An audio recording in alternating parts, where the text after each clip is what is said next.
বড় ছেলের বিয়ে দিয়েছে, ছোট ছেলের বিয়ে হয়নি, মেয়ের বিয়ে হয়ে গেছে। তাই বাড়িতে নতুন বউ আসায় বাড়ির প্রত্যেকে খুব আনন্দিত এবং বউও তাদের মন মতো হয়েছে। তারা চায় যে বৌমা যেরকম থাকতে চায় সেরকমভাবেই তারা রাখে, বৌমাকে ভালোবাসে এবং বৌমা যেরকমভাবে থাকতে পছন্দ করে, যা যা পছন্দ করে শাশুড়ি মা তাই রান্না করে খাওয়ায় বৌমাকে। তা বৌমার অভ্যেস ছিল সকালবেলা উঠে তার ভাত খাওয়ার, মানে সে অন্য কিছু পছন্দ করতো না, রুটি লুচি পরোটা মুড়ি কোনো কিছু পছন্দ করতো না। তাই প্রত্যেক দিন সকালবেলা উঠে মাকে বলতো, শাশুড়ি মাকে বলতো, মা আমি, শাশুড়ি মা জিজ্ঞেস করেছিল যে তুমি কি খেতে পছন্দ করো বৌমা? তখন বলেছিল, মা সত্যি কথা বলবো, আমি না ভাত খুব পছন্দ করি, ভাত সকালবেলা একটু ঘি আলু সেদ্ধ বা আলু ভাজা বেগুন ভাজা এইসব হলেই আমার খুব ভালো হয়। তখন শাশুড়ি মা বলেছিল, এই বাড়িতে তো সকালে কেউ ভাত খায় না বৌমা, তবে তুমি যদি ভাত খাও তোমাকে আমি ভাত করে দেবো, তুমি যা দিয়ে খাবে এক একদিন এক একটা দিয়ে খাবে তো ঠিক আছে আমি ভাত করে দেবো। সেই রকমভাবে শাশুড়ি মা যখন দেখছে প্রত্যেক দিন ভাত করছে ওর জন্য, সকালবেলা একবার ভাত করে আবার দুপুরবেলা একবার ভাত করে, তা এইরকমভাবে দিন যাচ্ছে। দিন যেতে যেতে এবার তার যে দেওর আছে, ছোট দেওর, সে একদিনকে বললো কি, বৌদি তুমি ভাত খাচ্ছ, আমাকে একটু দেবতে, তুমি ভাত মেখেছো এত সুন্দর দেখে খেতে ইচ্ছে করছে। তখন ওর শাশুড়ি মা বললো যে ঠিক আছে খা না, বৌদি ভাত মেখেছে খেয়ে নে, বৌদির সঙ্গে আমি আরও ভাত দিচ্ছি, তোরা দুইজন মিলে খেয়ে নে। তখন আমি যখন ভাতটা মানে ওই বৌদি যখন ভাতটা অন্য থালা দিতে যাবে, তখন শাশুড়ি মা বললো, কেন আবার আলাদা থালা দিচ্ছ? দেওরও বললো, থাক না বৌদি, তুমি ওই পাতেই তুমি খেতে থাকো, আমি এসে খাচ্ছি। তখন দেওর এসে আর এক পাশে বসে বৌদির সঙ্গে একসঙ্গে ভাত কাছে। দেওরটা কিন্তু সবসময় খারাপ হয় না, দেওরটা কিন্তু খুব ভালো হয়। কিছু কিছু দেওর ননদ আমরা যেমন জানি খুবই খারাপ হয়, কিন্তু কিছু কিছু দেওর ননদ কিন্তু একদম ভাই বোনের মতোই হয়। সেই দেওরও খুব ভালো ছিল এবং সে একসঙ্গে খাচ্ছে বৌদির সঙ্গে।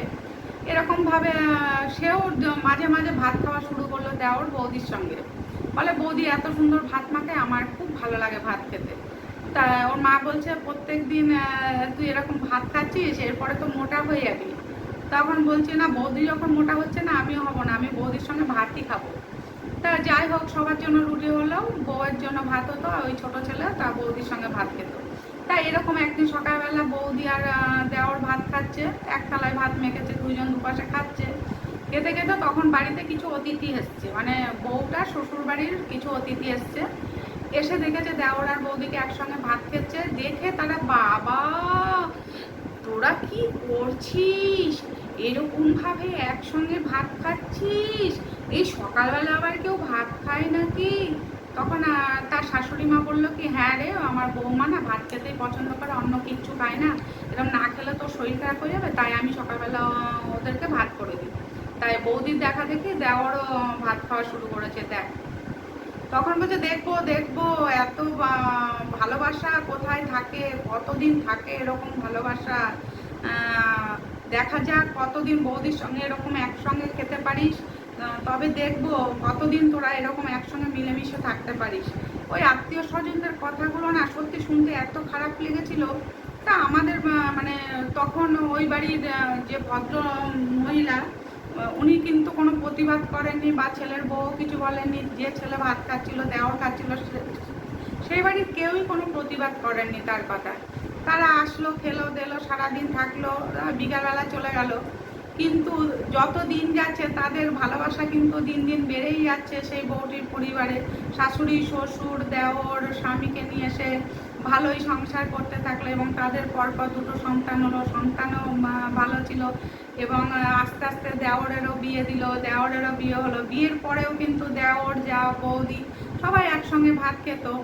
পরে সেই যে আত্মীয় বলেছিল যে দেখবো দেখবো এত ভালোবাসা তোদের কতদিন থাকে, এখন তাকে বলা উচিত ছিল যে বউটির বা তাদের, যে দেখো যে আমরা সারা জীবন একসঙ্গে মিলেমিশে কিন্তু কি সুন্দর আছি এবং দিন যাবে আমরা আরও ভালোভাবে থাকবো। কিন্তু তার প্রতিবাদ তো করা যায়নি, মুখের ওপর কিছু না বলা গেলেও। তাই সে তো পরে থেকে বুঝতে পেরেছিল যে তার ধারণাটা পুরো ভুল ছিল। সবাই কিন্তু আলাদা হয় না, সবাই কিন্তু সারা জীবন কষ্ট করে না এবং সবাই কিন্তু ঝগড়া ঝামেলা করে অশান্তি করে আলাদাও হয়ে যায় না। সেই ফ্যামিলিটাকে দেখে সেই আত্মীয়র বোঝা উচিত ছিল যে এরা সত্যি ভালো বাঁচতে জানে। জানে এবং ভালোভাবে থাকতে জানে। তাই ধারণাটা সব সময় ভুল করলে হবে না, ধারণাটা সব সময় মধুর করা উচিত। যে সব সময় খারাপ ধারণা নিয়ে মানুষকে বলা উচিত না, সম্পর্কটা ভালো হোক এটাই তার বলা উচিত ছিল। ভালো করে বললেও কিন্তু কথাটা ভালো লাগতো, কিন্তু সেই ভদ্রমহিলা কিন্তু ভালো করে কথাটা বলেনি। সে চেয়েছিল সংসারটা যাতে ভেঙে যায়, কিন্তু তার মনের ইচ্ছা কিন্তু একদম পূর্ণ হয়নি।